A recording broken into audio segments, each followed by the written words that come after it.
Welcome back ناظرین۔ آج ہم اپنے پروگرام میں بات کر رہے ہیں اللہ اور بندے کے تعلق کے حوالے سے۔ اس وجہ سے ڈاکٹر صاحب سے یہ پوچھتے ہیں کہ ڈاکٹر صاحب آپ یہ بتائیے کہ کیا اللہ تعالیٰ کے ساتھ تعلق میں انسان کے اچھے اخلاق کی بھی کوئی اہمیت ہے؟ کیا حیثیت ہے انسان کے اچھے اخلاق کی؟ بہت بڑی اہمیت ہے جی۔ میں آپ کو بتاؤں کہ اللہ تعالیٰ بندوں کی دعا سنتے ہی اس وقت ہیں کہ جب بندے بااخلاق ہوں۔ کوئی شخص اگر جھوٹا ہے، ناانصاف ہے، بدتمیز ہے، لوگوں کے ساتھ زیادتی کرنے والا ہے، وہ کبھی خدا کے ساتھ تعلق قائم نہیں کر سکتا۔ وہ دعا کرے گا، اللہ تعالیٰ دعا قبول نہیں کریں گے۔ وہ اللہ کے حضور میں جھکے گا لیکن اس کا جھکنا محض ظاہری ہوگا۔ اس لیے اللہ تعالیٰ نے یہ طے کیا ہوا ہے کہ وہ اصل میں اس شخص کے دل میں آتا ہے کہ جس کا دل پاک صاف ہے، اور انسان کا دل پاک صاف اسی وقت ہو سکتا ہے کہ جب وہ بااخلاق ہے، جب وہ سچا ہے۔ اللہ کو ماننا اور اللہ کے قریب آنے کا مطلب کیا ہے؟ کہ آپ اصل میں اس بات کو مان رہے ہیں کہ اللہ تعالیٰ مجھے دیکھ رہا ہے، میں جب بولتا ہوں، میں جب سوچتا ہوں تو وہ میری باتوں کو جانتا ہے۔ تو انسان یہ کیسے ممکن ہے کہ ایک جانب اللہ کو مانتا ہو، اس سے تعلق قائم کرتا ہو، اس کے آگے جھکتا ہو، اور دوسری جانب وہ جھوٹ بولتا ہو، دوسری جانب لوگوں کے ساتھ زیادتی کرتا ہو، وہ دھوکہ دیتا ہو، وہ ناانصافی کرتا ہو؟ یہ کیسے ہو سکتا ہے؟ اس لیے ایک بااخلاق انسان ہی وہ شخص ہے کہ جو اللہ کا قرب حاصل کر سکتا ہے۔ وہ شخص کہ جس کا اخلاق ٹھیک نہیں ہے وہ اللہ کے ساتھ تعلق قائم نہیں کر سکتا۔ بے شک۔ ڈاکٹر صاحب اس وقت لائن پہ ایک کالر موجود ہے۔ ہیلو، السلام علیکم۔ جی السلام علیکم۔ جی وعلیکم السلام، کون کہاں سے بات کر رہے ہیں؟ جی میں کیسر بات کر رہا ہوں آسٹریلیا سے۔ جی مسٹر کیسر، کیا پوچھیں گے آپ ڈاکٹر صاحب سے؟ جی میرا سوال یہ ہے کہ ڈاکٹر صاحب سے کہ احادیث کی کیا اہمیت ہے انسانی زندگی میں؟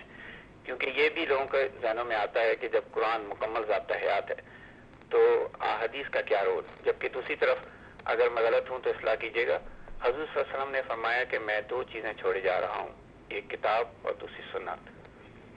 جی دیکھیے، نبی صلی اللہ علیہ وسلم نے جو دین ہم کو دیا ہے اس میں کوئی شک نہیں ہے کہ وہ قرآن اور سنت پر مبنی ہے، اور دونوں سورسز آخری حد تک اوتھینٹک اور ریلائبل ہے، یعنی ان کے ہم تک پہنچنے میں ہمیں کوئی شک و شبہ نہیں ہے کہ یہ ایسے ہی پہنچی ہیں جیسے کہ پہلے دن موجود تھیں۔ لیکن آپ مجھ کو یہ بتائیے کہ جب ہم دین کو قرآن اور سنت سے سمجھتے ہیں کسی عالم سے، تو عالم دین بھی تو اپنی رائے دیتے ہیں نا، ہم ان کی رائے کو اہمیت دیتے ہیں۔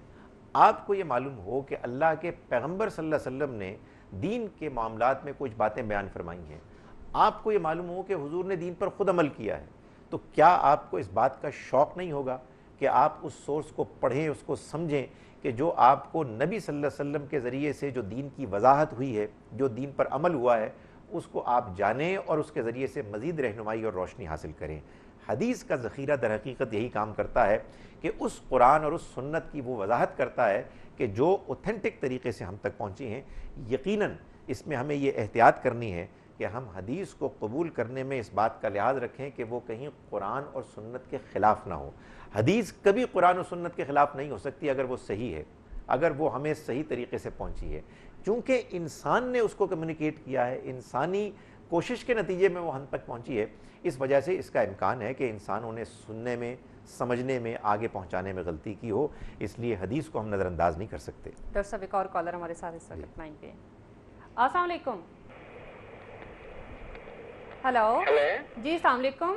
جی السلام علیکم۔ جی کون کہاں سے بات کر رہے ہیں؟ جی میں مرزا سے بات کر رہا ہوں، وجے خان سے۔ جی جی، کیا پوچھیں گے آپ ڈاکٹر صاحب سے؟ جی میرا کوشچن ہے ڈاکٹر صاحب سے کہ اللہ پاک نے ہمیں اتنی اچھی آسانیاں عطا فرمائی ہوئی ہیں اور ہم ان آسانیوں کو پراپر طریقے سے یوٹیلائز نہیں کرتے، یعنی کہ جو اللہ پاک نے ہمیں انسان کیا ہے کہ آپ کو جو ہم نے آسانیاں عطا کی ہیں وہ انسان کو تقسیم کریں، تو بیسیکلی ہمارے اندر کا جو انسان ہے یا ہماری جو فیلنگس ہیں ہم لوگ کیوں نہیں ڈیولپ کر سکتے، اور دکھی لوگوں یا انسانیت کے کام کیوں نہیں آ رہے پراپر طریقے سے؟ جی ٹھیک ہے، اس کی پلیز ہمیں تھوڑا سا گائڈ لے دیں تاکہ ہمارے سننے والے نزدیک کو اس کی فالو کر سکیں۔ ٹھیک ہے۔ جو ہم کو اللہ تعالیٰ نے وسائل اسباب دی ہیں، ڈاکٹر صاحب ان کا کہنا یہ ہے کہ اللہ تعالیٰ نے جو آسانیاں اور جو وسائل ہمیں عطا کیے ہیں، جو بخشے ہیں، ہم ان کو آگے کیوں تقسیم نہیں کرتے؟ دیکھیے ہمارا امتحان یہی ہے کہ ہمیں اللہ نے جو عنایات کی ہیں، ہم پر جو اسباب دی ہیں، جو وسائل دی ہیں، جو آسانیاں دی ہیں، ہم ان کو دوسروں میں بانٹیں، تقسیم کریں، خود بھی ان سے فائدہ اٹھائیں اور دوسروں کو بھی فائدہ اٹھانے کا موقع دیں۔ انسان کے اندر ایک لالچ ہے، انسان تھوڑ دلا ہے، انسان کے اندر کچھ اپنی ذات کے اندر چیزوں کو محدود رکھنے کی ایک کمزوری ہے، یہی امتحان ہے۔ شیطان اس میں انسان کو ورغلاتا ہے کہ انسان تمام چیزوں کو اپنے اندر ہی سمیٹے رکھے، اور اللہ کی طرف سے ہمیں یہ ہدایت ہے کہ ہم اللہ کے بندوں میں ان نعمتوں کو تقسیم بھی کریں اور خود بھی ان سے فائدہ اٹھائیں۔ اور انسان ایسا کیوں نہیں کرتا؟ اس لیے نہیں کرتا کہ انسان اللہ کے ساتھ وہ تعلق نہیں قائم کرتا کہ جس تعلق کے قائم کرنے کے نتیجے میں انسان کے اندر یہ جذبہ پیدا ہو کہ وہ ان آسانیوں کو بانٹیں۔ اللہ کی کتاب نہیں پڑھتا، آخرت کے بارے میں وہ ذہنی طور پر تیار نہیں ہوتا، اس لیے کہ آخرت کی یاد اور آخرت کے بارے میں انسان کا احساس وہ چیز ہے کہ جو اس کو اس بات کی یاد بار بار کراتا ہے کہ یہ دنیا عارضی ہے، مجھے اس دنیا سے جانا ہے، مجھے مرنا ہے، اور آخرت کی زندگی اصل زندگی ہے۔ اگر یہ چیز انسان کے اندر نمایاں طور پر موجود ہو تو پھر وہی کام ہوگا کہ جس کا آپ مشورہ دے رہے ہیں کہ ہم ان آسانیوں کو بانٹیں گے کہ جو اللہ نے ہم کو دی ہیں۔ ڈاکٹر صاحب ایک اور کالر لائن پہ آ چکے ہیں۔ السلام علیکم۔ ہلو ہلو جی السلام علیکم، کون کہاں سے بات کر رہے ہیں؟ میں مسعود خان بول رہا ہوں اسلام آباد سے۔ جی کیا پوچھیں گے ڈاکٹر صاحب سے؟ سوال ہے، جی جی اور سوال یہ ہے میرا کہ ہم لوگ اجتہاد جس کا قرآن حکیم میں بھی ذکر ہے اس کو استعمال کر کے اس فقہ اور فرقہ وارانہ کو ہم کم کر سکتے ہیں؟ جی ٹھیک ہے۔ دیکھیے خان صاحب، آپ نے بڑا اچھا سوال کیا۔ اصل میں آپ جس کو فقہ کہتے ہیں وہ وجود ہی میں در حقیقت ہمارے علماء کے اجتہاد کے نتیجے میں آئی ہے۔ ہمارے دور اول کے علماء نے اللہ تعالیٰ کے اس حکم پر عمل کیا کہ ہم اجتہاد کر کے دین کے معاملات کو سمجھیں، یعنی غور و فکر کریں، قرآن سنت اور حدیث کو سامنے رکھیں اور دیانتداری سے یہ سمجھیں کہ ہمارے موجودہ حالات میں دین پر عمل کرنے کا کیا طریقہ ہوگا، کیا اصول ہوں گے۔ ظاہر ہے کہ جو کام پہلے دور میں ہمارے علماء نے کیا وہ کوئی حرف آخر نہیں ہے، انہوں نے بہت عظیم الشان کام کیا، لیکن اس کام کو آگے بڑھانے کی ضرورت ہے، اس لیے بھی کہ زمانہ بدل گیا ہے، زمانے کے تقاضے بدل گئے ہیں، اور ہمیں قرآن سنت کی روشنی میں اب آگے بڑھ کر اور مزید غور کرنا ہے اور سمجھنا ہے کہ ان کا اطلاق، ان کی اپلیکیشن اور کس کس طرح سے مختلف معاملات میں ہوگی۔